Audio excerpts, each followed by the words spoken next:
ঘরে মাছ মাংস যখন না থাকে তখন মসুরের ডাল কিন্তু সবার বাসায় থাকে। তো মসুরের ডাল দিয়ে সবচেয়ে মজাদার একটা রেসিপি আপনাদের সাথে শেয়ার করার জন্য চলে আসলাম। আসসালামু আলাইকুম। আশা করি সবাই অনেক বেশি ভালো আছেন, সুস্থ আছেন। এই রেসিপির মেন ইনগ্রিডিয়েন্টসই হচ্ছে মসুরের ডাল। তো আমি হাফ কাপ পরিমাণ মসুরের ডালকে প্রায় 1 ঘন্টার মতো ভিজিয়ে রেখেছিলাম, আর এটা ফুলে একদম ডবল হয়ে গেছে। তো এটাকে বেশ ভালো করে ধুয়ে পানি ঝরিয়ে নিয়ে নিলাম।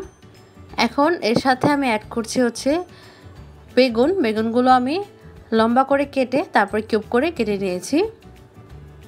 এখানে একটা বেগুন আছে। তো বেগুনের সাথে আমি অ্যাড করে দিচ্ছি হচ্ছে আলু, একটা আলুও নিয়েছি।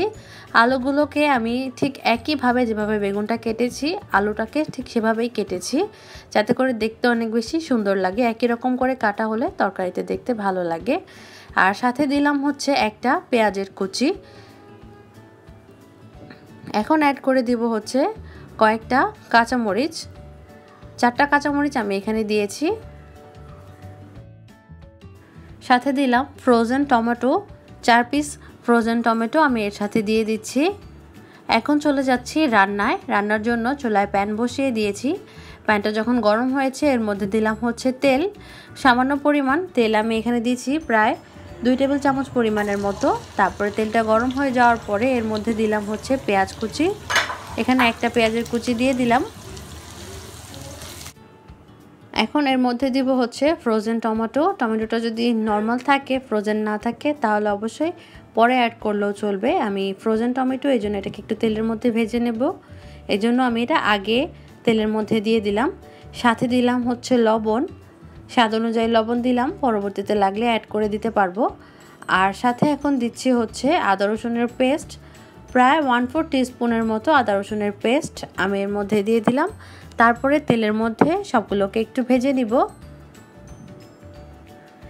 এখন অ্যাড করব হচ্ছে গুঁড়া মশলা, শুকনা মশলা যেগুলো, এগুলো যদি না লেগে যায় এই জন্য অল্প একটু পানি দিয়ে দিলাম। পানি দেওয়ার পরে এগুলোকে আরেকটু নেড়ে চেড়ে একটা একটা করে মশলা দিয়ে দিচ্ছি। প্রথমে আমি অ্যাড করব হচ্ছে হলুদের গুঁড়া আমি এখানে দিব হচ্ছে 1/2 টিস্পুন পরিমাণ। মরিচের গুঁড়া দিব হচ্ছে 1 টিস্পুন পরিমাণ, ঝালটা আপনাদের পছন্দ অনুযায়ী দিতে পারেন। সাথে দিব গরম মশলা গুঁড়া 1/2 টিস্পুন পরিমাণ, ধনিয়া গুঁড়া 1 টিস্পুন পরিমাণ, আর কাঁচা জিরার গুঁড়া এখানে দিচ্ছি খুবই সামান্য 1/4 টিস্পুনের মতো দিয়ে সবগুলোকে একটু মিক্স করে তারপরে ভালো করে মশলাটাকে আমি ভুনা করে নিব।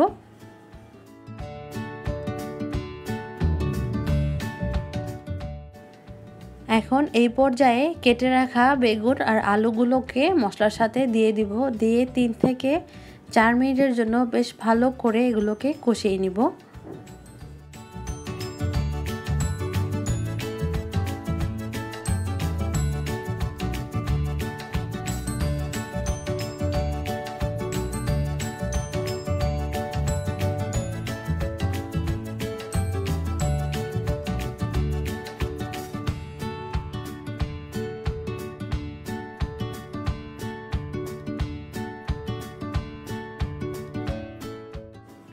সাথে কাঁচামরিচগুলো দিয়ে দিলাম। ঝালটা একটু বেশি পছন্দ করলে আপনারা যদি চান তাহলে কাঁচামরিচটাকে ফালি করে কেটে তারপরেও দিতে পারেন। আমি আস্তটাই দিয়ে দিলাম, দিয়ে আরও কিছুক্ষণ আলু, বেগুন, মশলা, কাঁচামরিচকে ভালো করে মিক্স করে নিব। প্রায় 4-5 মিনিটের মতো এটাকে হচ্ছে ভাজা ভাজা করে নিয়েছি। এখন এই পর্যায়ে যে ডালটা রেখেছিলাম মসুরের ডাল, সেটা অ্যাড করে দিচ্ছি। ডালটাকেও ঠিক একইভাবে সবগুলো মশলার সাথে, বেগুনের সাথে, আলুর সাথে 4-5 মিনিটের মতো হচ্ছে ভুনা করে নেব।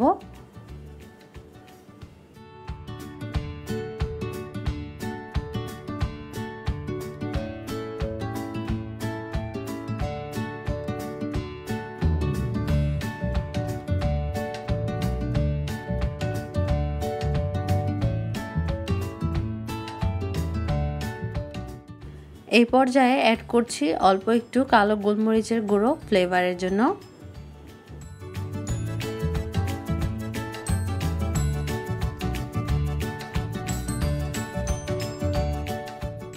এই পর্যায়ে এখন অ্যাড করব হচ্ছে পানি। আমি 1 কাপ পরিমাণ পানি এর মধ্যে দিলাম, নর্মাল টেম্পারেচারের পানি এটা।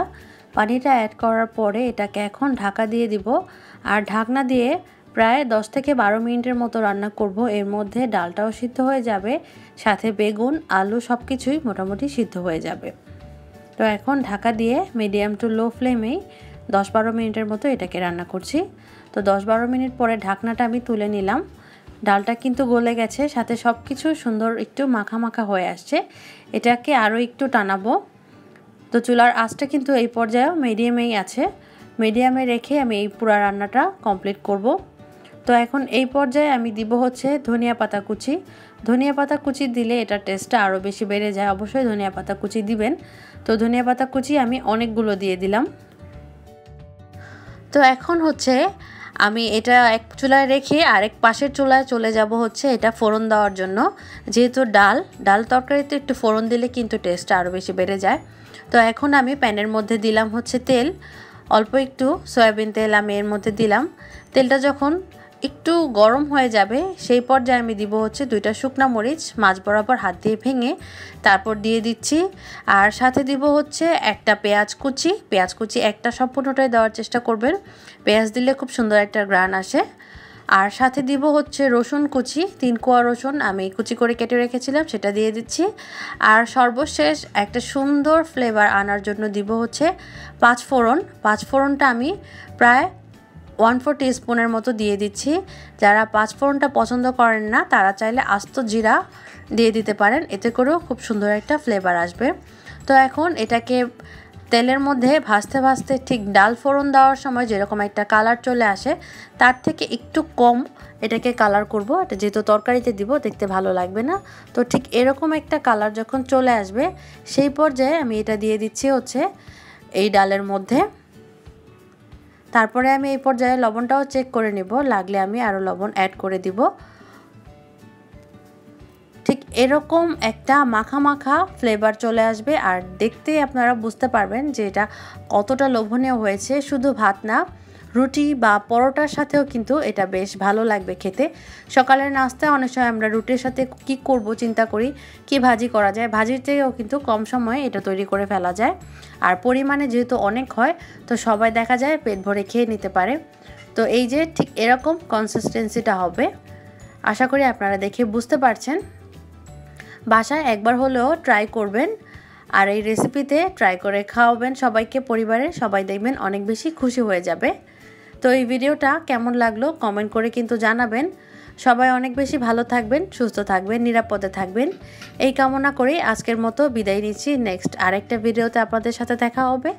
টিল দেন ভালো থাকবেন, আল্লাহ হাফেজ।